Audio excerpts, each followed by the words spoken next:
할렐루야. 네, 지난주 우리 담임 목사님 말씀을 기억하며 화면을 보시면 함께 양옆으로 인사해 보겠습니다. 오늘을 주신 하나님께 감사하며 아우타르케이아 자족하는 삶을 삽시다. 이 자리에 모이신 우리 대형교회 성도님들 주님의 이름으로 사랑하고 진심으로 축복합니다. 우리 사진을 한 장 보겠습니다. 이 사진을 보시면 울산 남구 매암동에서 그리고 동구 일산동까지 이어주는 1.8km의 대교입니다. 울산 시민이라면 누구나 다 알고 있는 대교이지요. 바로 울산대교입니다. 울산대교는 울산을 대표하는 명소이며 세계에서 21번째로 긴 다리라고 합니다. 네, 우리는 끊어진 장소를 이어주는 장치를 다리라고 합니다. 다리는 사람들에게 편의를 제공하고 우리가 살아가는데 굉장히 유익한 것입니다. 오늘 말씀은 다리와 관련이 있습니다. 아브라함과 이삭과 야곱은 성경의 대표적인 족장으로 하나님께 언약을 받은 민족이었습니다. 화면을 보시면 창세기에서 아브라함과 이삭과 야곱을 이렇게 구분하고 있습니다. 창세기 11장에서 25장까지는 아브라함에 대한 말씀이 나오고요. 그리고 25장에서 50장까지는 야곱 그리고 이스라엘에 대한 말씀이 나오게 됩니다.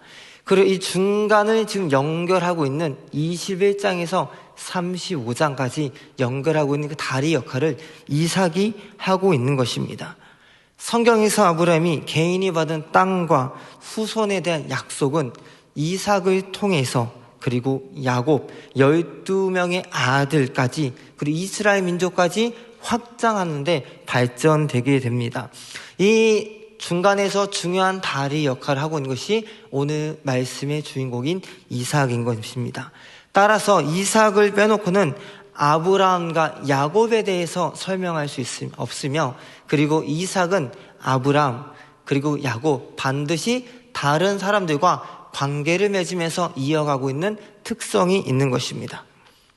네, 오늘 성경 말씀은 이삭이 그랄 골짜기에 우물을 파고 부엘세바로 옮겨간 후에 하나님께서 보여주신 언약의 말씀입니다. 하나님은 아브라함과 언약을 맺으시고 그리고 땅과 후손을 주신다는 그 말씀을 이삭에게도 동일하게 말씀해주고 계십니다. 언약을 아브라함에서 이삭에게 계승하고 계신 것이 오늘 말씀인 것입니다. 하나님께서 야곱에게 큰 복을 주신다고 말씀하시고 약속하신 것입니다. 그래서 이삭을 다른 말로 이렇게 표현합니다. 약속의 자녀라고 말씀하십니다. 하나님은 내 아비 아브라함의 하나님이니 라고 말씀하시며 가족 간에 맺어진 언약의 신실성과 연속성을 말씀해 주고 계십니다. 흔히 성경에서 아브라함의 언약을 표현할 때 이렇게 말씀하십니다. 아브라함과 이삭과 야곱의 하나님이니 라고 말씀하십니다. 이삭은 아브라함과 야곱을 연결하는 다리로서 반드시 이삭은 꼭 필요한 인물이었던 것입니다. 이와 같은 이삭이 맺은 언약의 다리는요, 그렇다면 어떤 의미가 있을까요? 이삭의 인생 전체를 조망해 보면 창세기 22장과 그리고 24장과 27장은 이삭에 대해서 가장 자세하고 길고 중요하고 많은 분량을 차지하고 있습니다. 이를 중심으로 이삭의 인생에 있어서 중요한 포인트를 차지하고 있는 언약의 다리와 그 의미에 대해서 함께 살펴보고자 합니다. 그렇다면 이와 같은 이삭이 맺은 언약의 다리는 어떤 의미가 있을까요? 첫 번째 같이 읽어보겠습니다. 첫째, 시험의 다리입니다. 창세기 22장은 아브라함과 이삭이 받은 시험에 대한 말씀입니다. 100세에 주신 이삭을 하나님께서 번제로 바치라고 말씀하시고 아브라함은 이삭과 함께 모리아산에 갑니다. 하나님께서 아브라함에게 명령하실 때 창세기 22장 2절에서 다음과 같이 말씀하십니다. 여호와께서 가라사대 내 아들 내 사랑하는 독자 이삭을 데리고 모리아 땅으로 가서 내가 내게 지시하는 한 산 거기서 그를 번제로 드리라. 내 아들 내 사랑하는 독자라고 말씀하십니다. 이삭은 아브라함에게 굉장히 귀하고 사랑스러운 아들이었습니다. 심지어 100세에 주신 아들이기 때문에 아주 소중하고 귀하게 여겼을 것입니다. 그러나 성경은 아브라함의 감정에 대해서는 침묵하고 있습니다. 이 시험을 받고 나서 부모로서 아들을 바쳐야 하는데 그 아브라함이 느끼는 감정에 대해서는 언급하지 않습니다. 그 말씀은 뭐냐면 성경이 말씀하고자 하시는 초점이 따로 있다는 것입니다.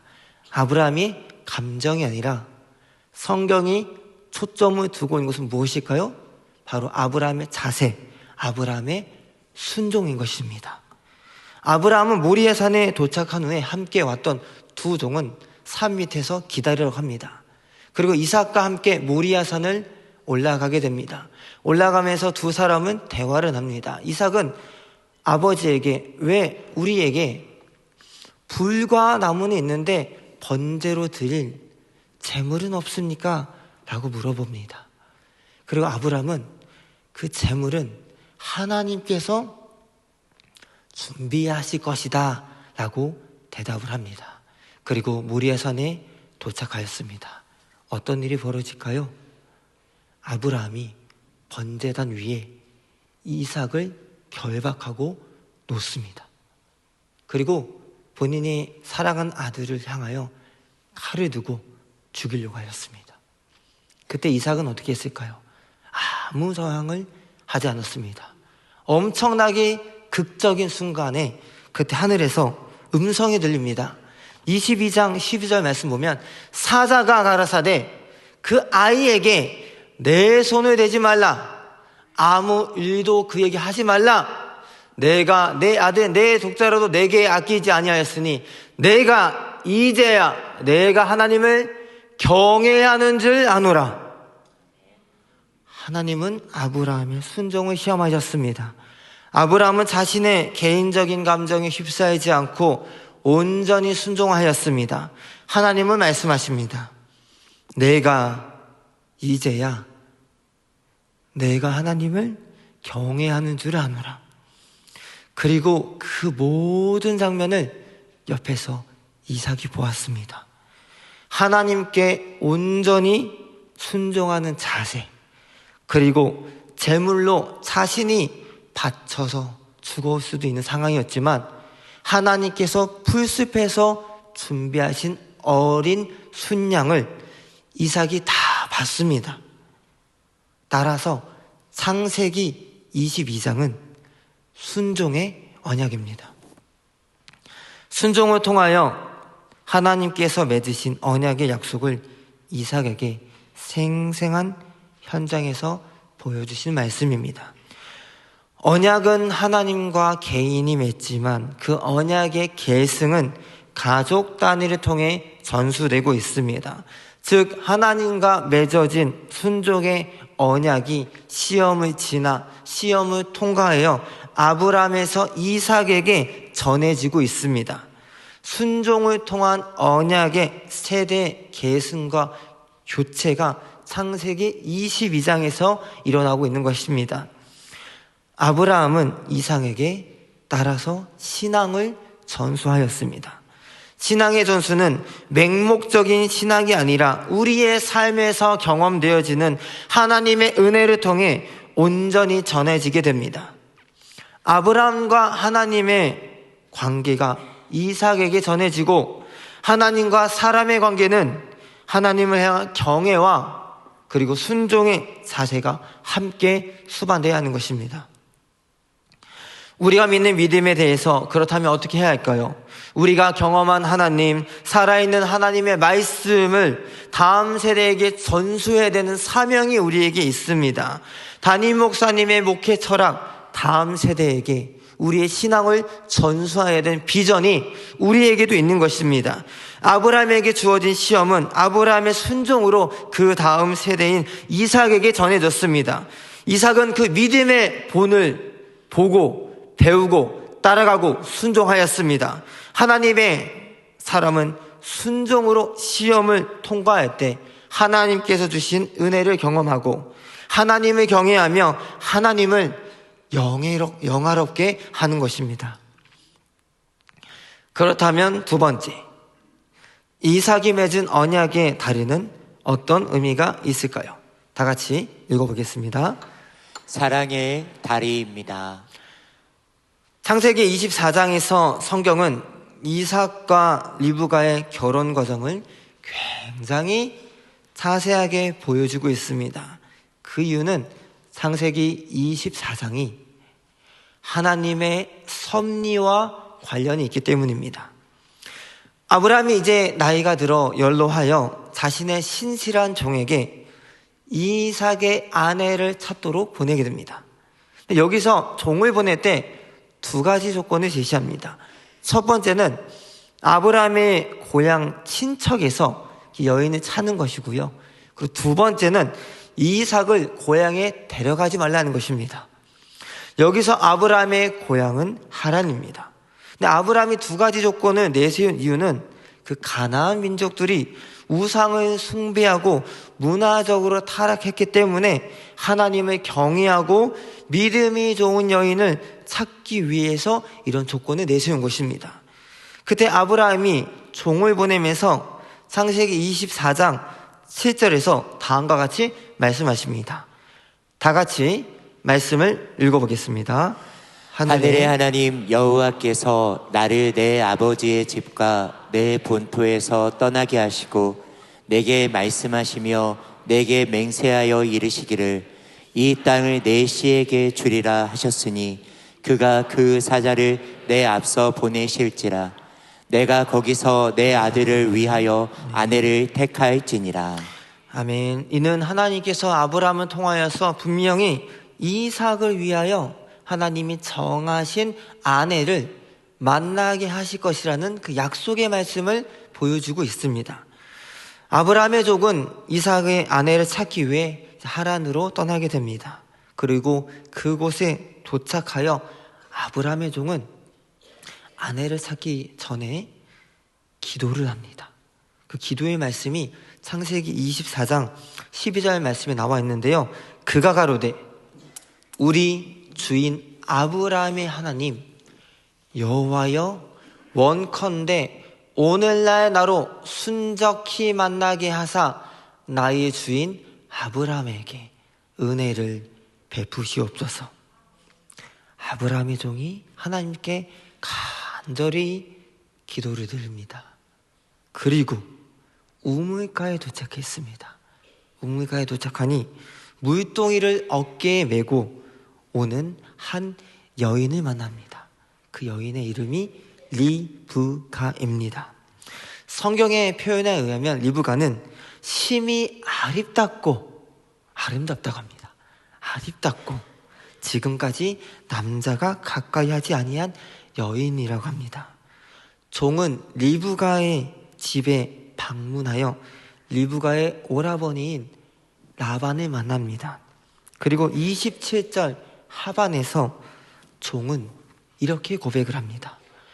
여호와께서 길에서 나를 인도하사 내 주인의 동생 집에 이르게 하셨나이다 아니라. 종은 여호와께서 길에서 나를 인도하사라고 말씀하십니다. 종은 라반에게 이곳에 방문한 목적과 하나님께서 여기까지 인도하신 상황에 대해서 24장에서 아주 자세하게 전하게 됩니다. 이 얘기를 듣고 라반과 리브가는 어떻게 했을까요? 하나님의 인도하심에 대해서 찬양하고 그리고 그 결혼에 대해서 거부하지 않고 순종함으로 아브라함의 종과 동행하여 돌아가게 됩니다. 그리고 이삭과 결혼하는 역사적인 순간이 벌어지게 됩니다.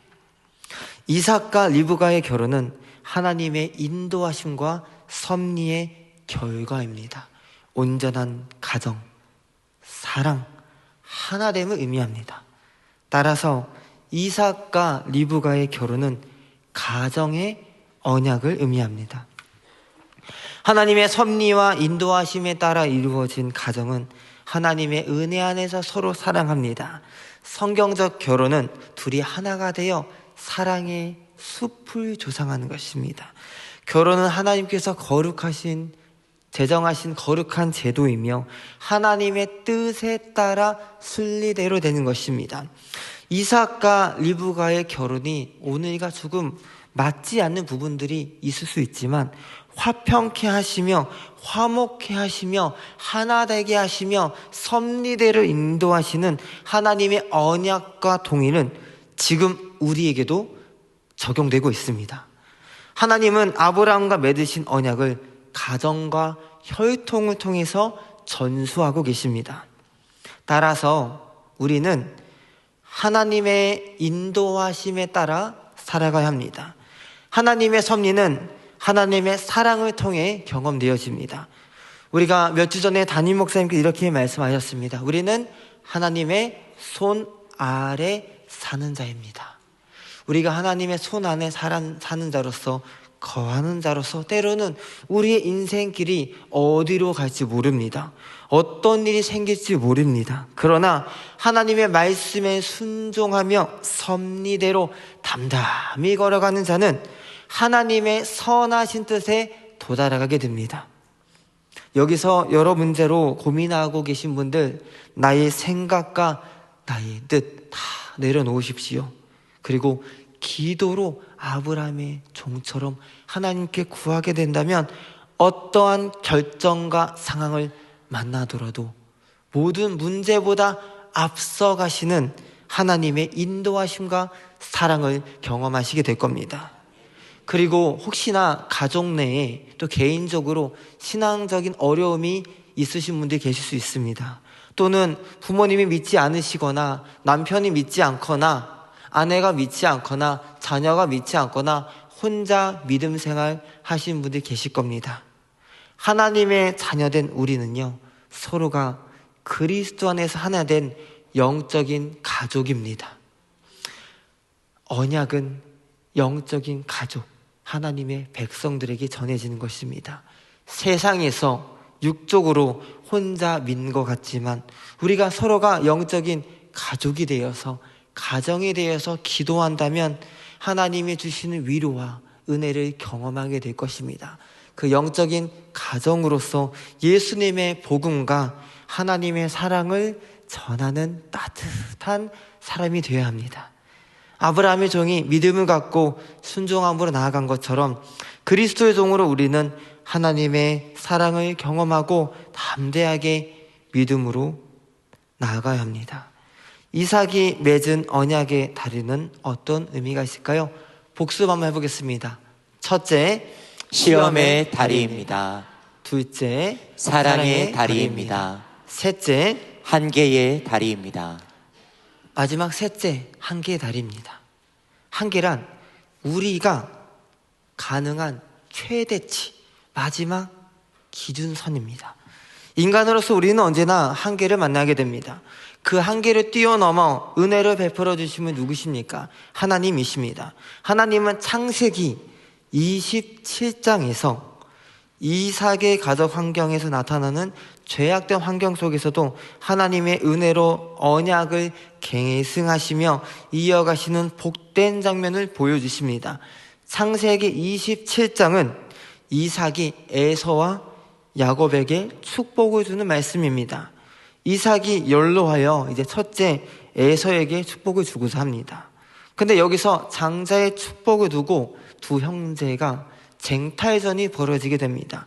인간적인 욕심은 가족 간의 화목과 화합을 깨트리게 됩니다. 순리대로 가는 것이 아니라 그 욕심의 결과는 인간의 한계를 맞이하게 됩니다. 이삭의 아내 리브가는 야곱을 더 사랑했습니다. 그래서 야곱에게 그 형에게 주려고 했던 그 축복을 대신 야곱에게 주기 위해서 계략을 세우게 됩니다. 에서가 아버지의 말씀에 따라 사냥을 하여 별미를 만들려고 떠났을 때 리브가는요, 야곱을 시켜서 좋은 염소 새끼 2마리를 잡아오라고 합니다. 그리고 본인이 별미를 만듭니다. 그리고 야곱이 이삭을 만났을 때 분명히 야곱은 털이 없기 때문에 이것을 극복하기 위해서 털 가죽옷을 야곱에게 입혀주게 됩니다. 이 야곱이 아버지 이삭에게 찾아갑니다. 어머니가 만들어준 별미에 찾아가서 본인이 에서인 것처럼 이야기합니다. 근데 아버지 이삭은 분명히 목소리를 들었을 때 에서가 아니었습니다. 그래서 의심이 되어서 그 야곱의 손을 만져보니까 에서와 같이 털이 많았습니다. 야곱은 아버지 이삭을 속였습니다. 그리고 이 이삭은 야곱에게 모든 하나님의 축복을 다 주었습니다. 아버지 이삭이 주는 그 축복을 놓고 에서와 야곱 사이에 쟁탈전이 벌어지게 되고 결국에 잘못된 방법으로 야곱이 축복을 받습니다. 물론 우리가 어떠한 이득을 두고 잘못된 방법을 사용하여 이득을 취한 것은 분명히 잘못되었습니다. 야곱은 이 일로 외삼촌 라반의 집에 도망가서 21년 동안 고생을 합니다. 그리고 외삼촌 라반은 야곱에게 품삯을 10번이나 바꾸고, 그리고 야곱은 아내 라헬을 얻기 위해 속아서 14년이나 고생을 합니다. 그러나 그 축복을 주었던 이삭은요, 비록 속았지만 하나님의 계획을 분명히 알고 있었습니다. 창세기 25장 23절 말씀을 우리 다 같이 읽겠습니다. 여호와께서 두 국민이 내 태중에 있구나. 두 민족이 내 복중에서부터 나누이리라. 이 족속이 저 족속보다 강하겠고 큰 자는 어린 자를 섬기리라 하셨더라. 아멘. 그리고 히브리서 11장 20절 말씀에서 동일하게 말씀하십니다. 믿음으로 이삭은 장차 오는 일에 대하여 야곱과 에서에게 축복하였으며 신실하신 하나님은 하나님께서 약속하신 그 언약이 반드시 성취되리라는 그 약속이 있으셨습니다. 두 아이가 태어났을 때 하나님께서 이삭에게 주셨던 그 약속 분명히 이루신다고 말씀하셨습니다. 믿음으로 이삭은 그 하나님의 비전과 하나님의 계획을 바라보았습니다. 이삭과 두 아들이 축복권을 놓고 벌어진 쟁탈전은 인간의 속임과 인간의 죄악된 한계에서도 하나님께서 베풀어 주신 은혜의 언약을 의미합니다. 아버지를 속여서 축복을 쟁탈한 죄악된 상황의 결과 야곱은 외삼촌 라반의 집에서 보응을 당합니다. 그러나 죄악된 인간의 한계에도 하나님의 신실하심과 은혜는 반드시 약속하신 바를 성취하게 하십니다. 인간의 한계는 도저히 벗어날 수 없는 치욕스러운 상황과 불행과 갈등을 야기합니다. 그러나 하나님께서 택하신 백성에게 주어지신 은혜는 인간의 비참함과 죄에도 불구하고 사막과 같이 메마른 땅에 우물을 나게 하시는, 터트리시는 그 이삭에게 보여준 기적처럼 우리가 감사의 제목을 고백하게 하십니다. 하나님의 언약은 인간의 노력과 행동의 여부와 상관없이 하나님께서 이루어 가시는 전적인 은혜입니다. 따라서 은혜의 언약을 성취하시는 하나님의 성품은요, 하나님의 신실하심입니다. 하나님의 신실하심은 시대와 역사와 인간에게 제한되지 않습니다. 이것이 한계를 경험한 하나님, 이것이 한계를 경험한 죄악된 인간이 하나님께 감사할 수밖에 없는 은혜입니다. 그렇다면 한계를 경험한 인간이 하나님께 드리는 최고의 고백은 무엇입니까? 그것은 예배입니다. 아브라함과 이삭과 야곱은 모두 인간의 연약함과 한계를 경험했던 자들입니다. 그러나 그들은 다음 세대에게 예배의 신앙을 전수하였습니다. 화면을 보겠습니다. 창세기 12장 8절 말씀 보시면 아브라함이 하나님께 언약의 말씀을 받고 예배를 드립니다. 거기서 베델 동편산으로 옮겨 장막을 치니 서는 베델이요 동은 아이라. 그가 그곳에서 여호와를 위하여 단을 쌓고 여호와의 이름을 부르더니. 그리고 오늘 읽었던 말씀 창세기 26장 25절 말씀 이삭에 대해서 이삭이 그곳에서 단을 쌓아 여호와의 이름을 부르고 거기 장막을 쳤더니 그 종들이 거기서도 우물을 폈더라. 아브라함이 장막을 치고 단을 쌓고 여호와의 이름을 부른 것처럼 이삭도 아버지의 신앙을 본받아 예배를 전수받아 하나님께 동일하게 단을 쌓고 여호와의 이름을 부르짖고 장막을 쳤습니다. 그리고 그 말씀 야곱에게도 동일하게 예배의 신앙을 전수해 주었습니다. 우리는 모두 다 연약한 사람들입니다. 한없이 부족하고 나약하고 끊임없이 죄의식에 사로잡혀 살아가는 사람들입니다. 그러나 우리의 부족함을 버티며 살아갈 수 있는 그 방법은 무엇입니까? 바로 하나님의 은혜입니다. 은혜는 구덩이에 빠져서 도저히 헤어날 수 없는 그 비참한 사람들, 그 고통의 상황에 처해 있는 사람들에게 하나님께서 뻗쳐주시는 도움의 손길입니다. 사랑하는 성도님들, 우리가 은혜를 경험하는 자리가 그렇다면 어디입니까? 바로 그 자리가 예배의 자리입니다. 그러나 예배를 드릴 때 명심해야 되는 것은 내가 은혜를 받기 위해서 먼저 예배 드리는 것에 목적이 되어서는 안 됩니다. 예배는 만유의 주이신 삼위일체 하나님께서 택하시는 백성에게 주시는 특권입니다. 예배를 드린 자는 오직 하나님을 영화롭게 하고 경외드리며 그분의 이름을 높여드리고 찬양드리는데 가장 중요한 목적을, 삶의 목적을 그곳에 두어야 합니다. 그리고 바로 그 예배의 자리에서 주시는 예배의 감격과 감동과 위로와 참된 은혜를 우리가 경험하게 되는 것입니다. 다 같이 화면을 보시며 말씀을 정리해 보겠습니다. 앞에 울산 대교가 나왔던 것처럼 다리를 한 장 갖고 왔습니다. 이 다리는요, 이삭의 언약의 다리였습니다. 창세기 22장에서 아브라함을 통하여서 시험의 다리를 놓았고, 그리고 창세기 24장에서 이삭이 리브가와 결혼하는 사랑의 다리를 놓았습니다.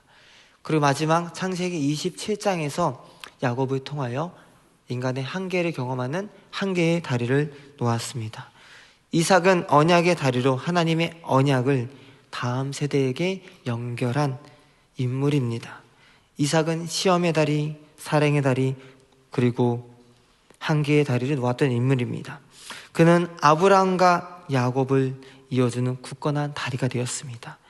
이삭이 없이는 아브라함과 야곱을 연결줄 수 없었습니다. 그리고 이삭이 맺었던 그 사랑의 다리는요, 인간의 시험과 한계를 붙들어주는 동력이 되었습니다. 신약 성경에서 갈라디아서와 히브리서 말씀 보면 이삭을 약속의 자녀로 표현하고 있습니다. 약속의 자녀, 신약 성경에서는 하나님의 아들이신 예수 그리스도를 바라보도록 그 예표를 두고 있습니다. 구약에서 이삭은 약속의 자녀입니다.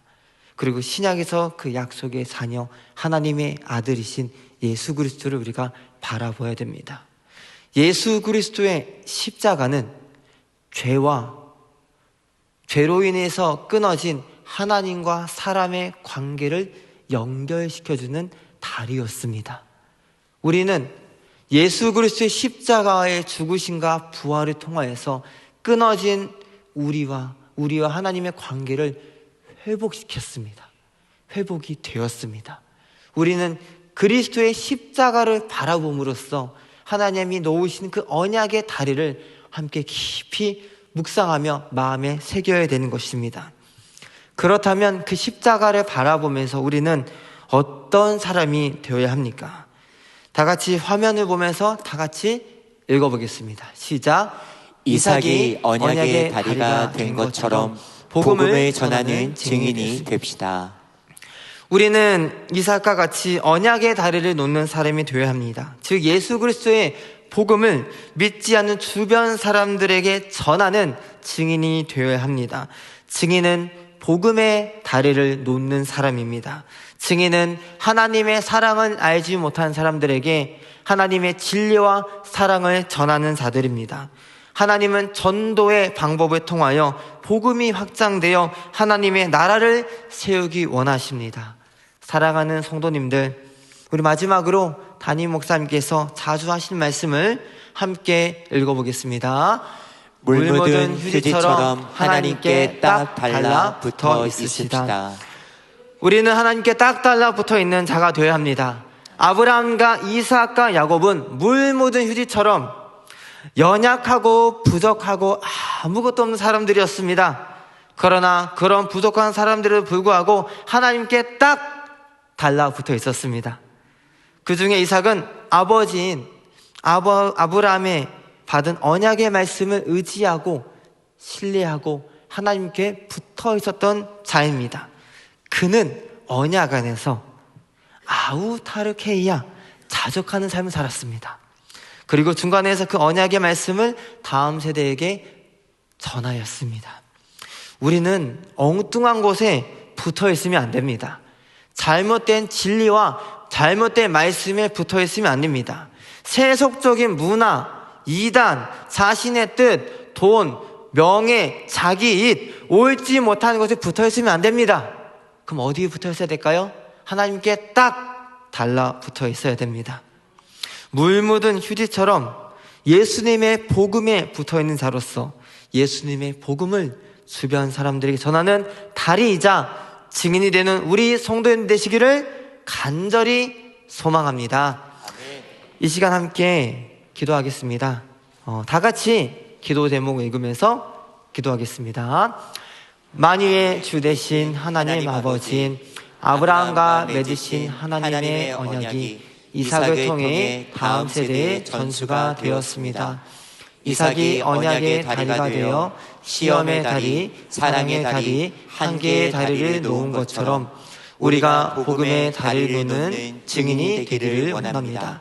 매순간 하나님의 사랑과 은혜를 경험하며 하나님의 신실함을 의지하며 온전히 예배드린 자가 되게 하옵소서. 아멘. 제가 대표로 기도하겠습니다. 사랑과 내가 많으신 하나님 아버지, 이 시간 주님의 보좌 앞에 모여 하나님의 말씀을 듣고 함께 예배를 드리게 해주시면 감사드립니다.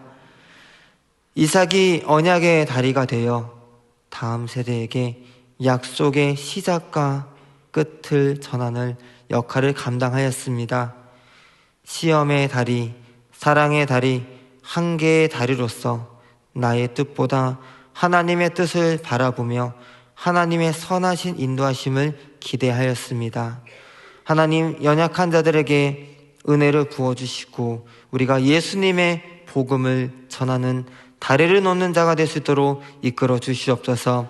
우리가 탐심, 세속적인 문화, 이단, 잘못된 진리에 붙어있는 것이 아니라 물 묻은 휴지처럼 하나님께 붙어있는 자로서 하나님의 뜻에 따라 순종하며 사는 자가 되게 하옵소서. 그리고 하나님께서 베풀어 주시는 긍휼하심과 위로를 누리며 은혜를 경험하며 온전히 하나님께 예배와 영광을 올려드리는 우리 대형교회 성도님들 되게 하옵소서. 예수 그리스도의 이름으로 기도드립니다. 아멘.